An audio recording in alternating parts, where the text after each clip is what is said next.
Welcome to Section 7, Reproductive Management.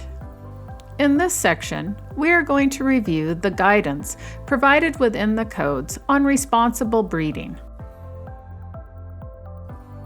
Let's start with why responsible breeding is so important. Many welfare problems can be prevented if all horse owners practiced responsible breeding. Responsible breeding means that breeding is purposeful rather than accidental or indiscriminate. It is managed by owners and handlers that are trained and knowledgeable in equine breeding. Mares and sires are carefully selected and are proven in their field. They have good conformation and temperament. They are healthy and free from known hereditary conditions that will impact on the welfare of the offspring. Responsible breeders will also consider the animal's past reproductive performance, their age, and the size of both the mare and the sire. Before breeding, breeders will also ensure that there is a known market or purpose for the offspring. The horse market is unpredictable, and there is frequently an oversupply of average horses for sale. Horses, donkeys, and mules are bred for multiple purposes, and established breeders generally follow a specific breeding program that produces quality offspring for a specific market. When animals are bred for a specific market, whether a sporting discipline or meat production, the term purpose-bred is used. This means the breeder chooses traits desirable for that discipline or market when selecting the mare and the stud. Other considerations before you choose to breed is making yourself aware of the special care requirements of mares during pregnancy, foaling, and the post-foaling period. A young foal also requires special care. To ensure responsible breeding, the code requires that you do not breed horses unless you are familiar with and able to provide the basics of care as outlined in this code for both the mare and genettes and the foals. Breeding can be very expensive and is not without risk to the mare. On top of breeding costs, if there are any complications during gestation, costs can increase substantially. If your intention is to keep the offspring, it is important to be aware that horses can live in excess of 30 years and donkeys up to 50 years, which may be longer than your ability to care for the animal. If you do choose to breed your mare, seek advice from a veterinarian or experienced breeder prior to breeding the horse. Plan for what you will do if you are unable to sell the foal or if you are no longer able to care for the foal. And breed only if the foal has a known market or purpose. By following these recommendations, you will be making responsible decisions as a horse owner and breeder. Evaluating soundness for breeding. It is important to ensure that the mare is assessed by a veterinarian, professional breeder, or technician at a breeding facility prior to breeding to ensure she is physically fit and healthy for pregnancy. A breeding soundness examination is recommended in order to detect reproductive abnormalities and is particularly important for mares that have never been bred before, ones that have previously lost a foal, or ones that have failed to conceive in the past. You will need to arrange for a breeding soundness examination to be done by a veterinarian that is proficient in equine reproduction. You will want to ensure that the mares have a body condition score of at least 5 out of 9 and Jeanettes at least 3 out of 5 before breeding. You can refer back to Section 4 for how to body condition score mares and Jeanettes. Make sure you also treat mares for any reproductive abnormalities before they are considered again for breeding in subsequent seasons. For example, your mare may need treatment for a uterine infection or may need minor surgery to protect her vulva from infection. And finally, when natural breeding is used, make sure to select stallions or jacks that are the appropriate body weight and size for the physical development and size of the mare or Jeanette. You do not want the stallion to injure the mare or the mare to injure the stallion. Proper care of the mare during gestation plays an important role in the health and viability of the foal and the health of the mother at delivery. A healthy mare is much more likely to deliver a strong, healthy foal with minimal issues. Before breeding, consult with your veterinarian to develop a health management plan tailored to the needs of your mare.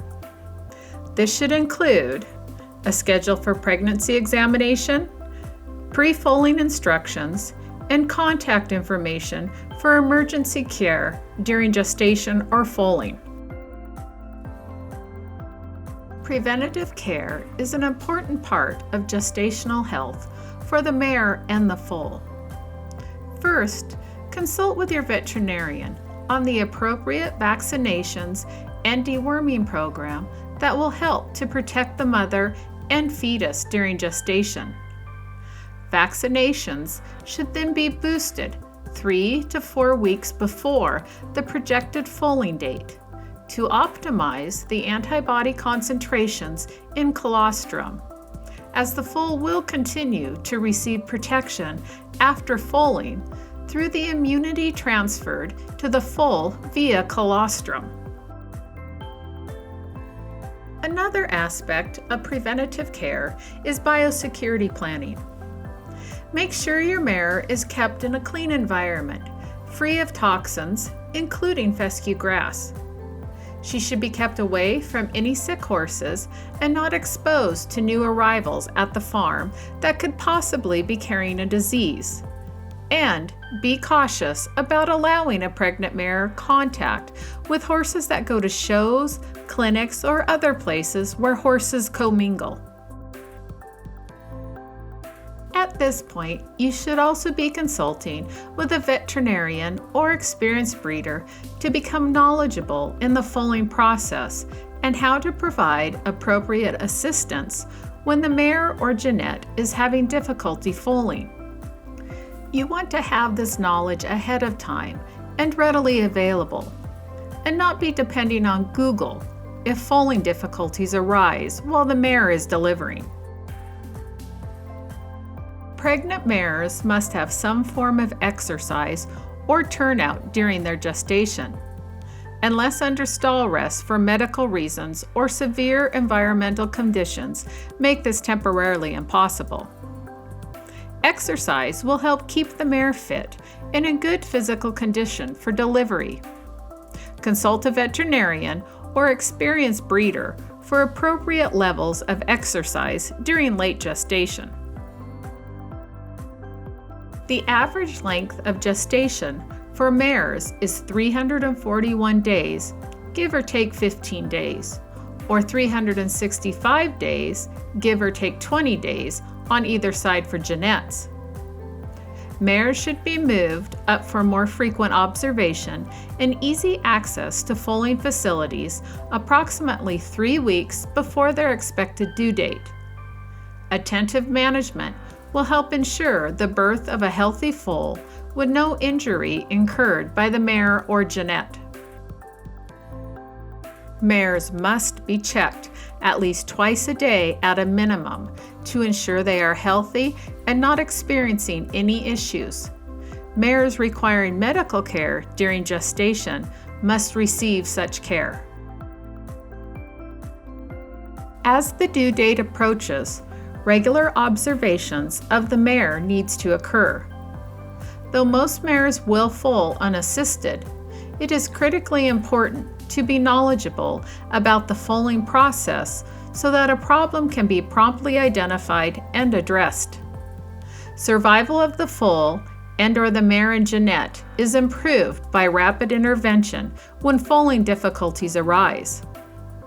A plan must be in place for the foaling process, including a plan for getting prompt, expert advice or help if needed.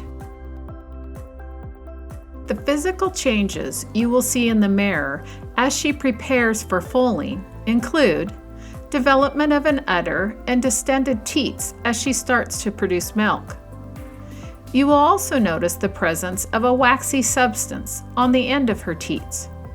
Her tail head will start to soften and her vulva elongates as relaxation of the birth canal begins. You will want to move the mare if necessary to ensure that she foals on a clean pasture or in a large, clean box stall.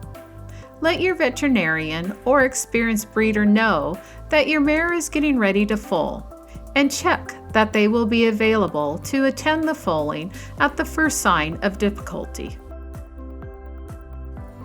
If any abnormalities occur during foaling, you must immediately contact a veterinarian or a person experienced in foaling.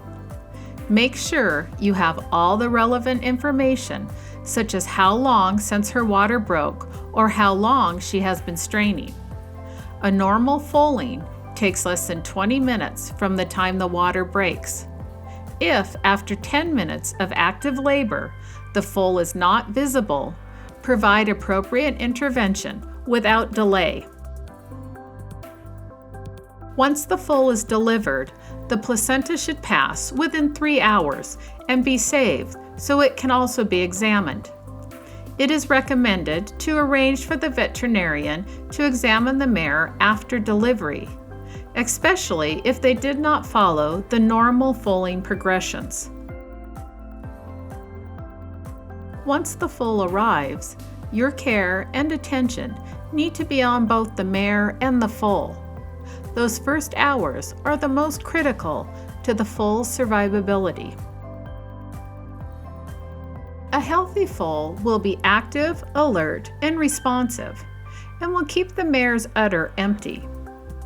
The most common signs that something may be wrong with the foal include lethargy, inability to rise within 1 hour after birth, not nursing within 2 hours of birth, not passing its first feces within 3 hours of birth, straining to defecate or urinate, excessive salivation or milk appearing in the nostrils, grinding its gums, signs of colic such as rolling on its back, and milk staining on the face due to a sick foal standing at a full udder and not sucking. The code requires that newborn foals must be monitored to ensure they can rise and suck unassisted, and appropriate care must be provided without delay if abnormalities in the foal are observed. Post-foaling recommendations include cleaning and drying the udder and inner thighs of the mare before the foal sucks, though this may not be possible when foaling takes place on a pasture or range. You should treat the navel stump during the first 24 hours by dipping it in an appropriate product, such as 0.5% chlorhexidine for 30 seconds each time. Avoid the use of caustic substances such as 7% iodine, as it is harmful.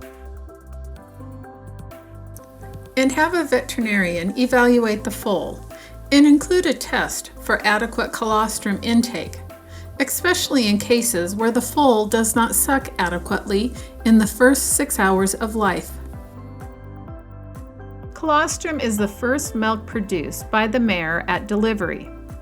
It contains high concentrations of antibodies, which protect the newborn foal from infection until its own immune system is fully functional.